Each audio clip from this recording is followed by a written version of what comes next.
अरे की हमारा के इतना ना बुरुबक बनाई पानी के ललाई कैसे गलिया पाई दांत कटवल होठ सटवाल भाई बाबा गलवाली से।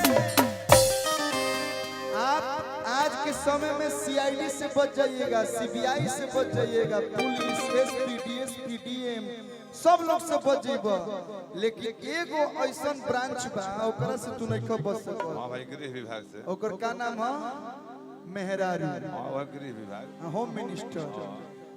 एक बार जब उस शौक कर लिहलस, गलती से भगवान मत करे कि मेहरारू शौक करे।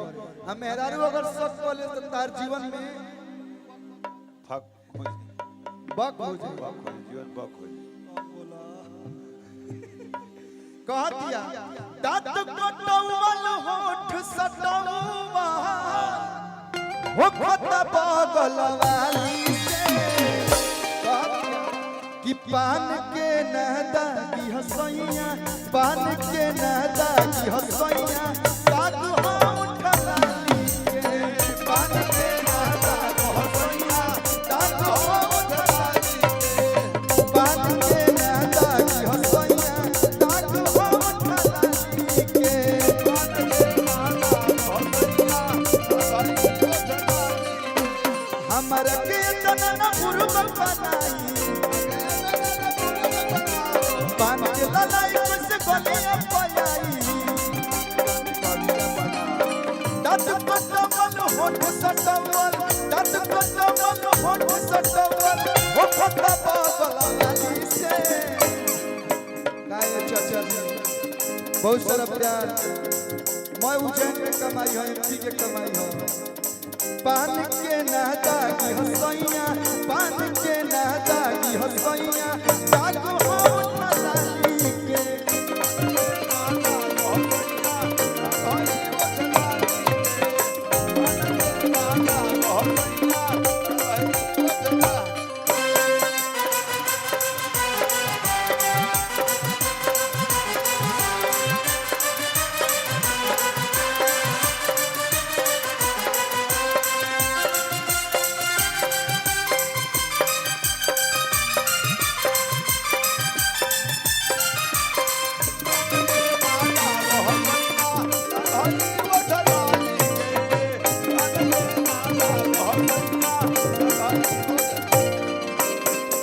निर्भय भैया का प्यार है जो हमको लगता है कि उस गेट से कितने आर्टिस्ट की एंट्री, आर्टिस्ट नहीं सभी अपने लोग कितने आएंगे हमको भी नहीं मालूम।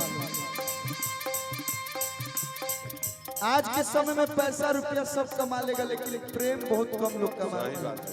और आज वो प्रेम है कि आज यहाँ पे सब दिख रहा है, यही फंक्शन ही बताता है कि आपके साथी कौन है। क्या भैया, बाकी तो पैसा लेके सब दुनिया है। औरतिया कहत दिया मुहावा पर सटल बायो भीले की रगी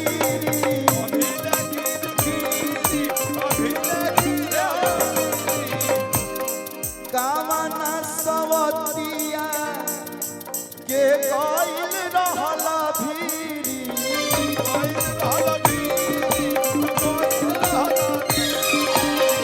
अभी हम लोग के बीच में सुश्री अनुपमा यादव जी उपस्थित हैं। आइए आइए आइए आइए आइए आइए कम आइए आइए। हेलो हेलो, एक बार जोरदार ताली अनुपमा जी के लिए बजा दीजिए। जोरदार ताली बजाओ लोग भैया। आजकल पटने में रहता रही, हाँ हाँ, बड़ा बड़ा इवेंट कर रही है। चलिए स्वागत है आपका। आज फिर अलग प्रकार के बैठे बैठे हो भैया कहत करो कि मुहावा पर सटल बा अभिले की रकीरी। हमारे सतपाल भैया बहुत बहुत स्वागत। मेरे प्रियांशु जी और खुशी कक्कर जी, वाह। रुको भाई, टिंकू तूफान जी भी हैं, सबका स्वागत है। कॉकर जी भैया के बारी, वाह स्वागत। एक बार खुशी कक्कर जी के लिए भी जोरदार ताली आप लोग बजा दीजिए। वाह वाह वाह, सबका स्वागत है। टिंकू तूफान जी म्यूजिक डायरेक्टर, नाम है तूफान नहीं है तूफान है भी। हवा बेर सब साथ लेके चलते हैं। बाजी ककड़ जीवा हो मुहावा पसटल बा अभिले किरकिरी कवना समती गइल रहल भीरी होठ सटवल दांत कटवल होत बगल वाली से पान के ना दागी हसैया पान के ना दागी हसैया दाग हो उठलाली के पान के ना दागी हसैया दाग हो उठलाली के पान के ना दागी हसैया।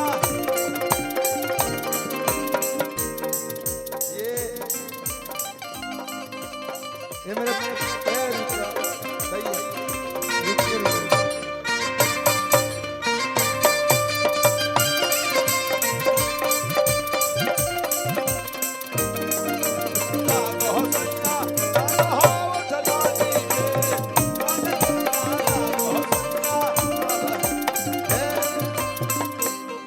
ये इस भाई के बारे में तो सभी जानते हैं।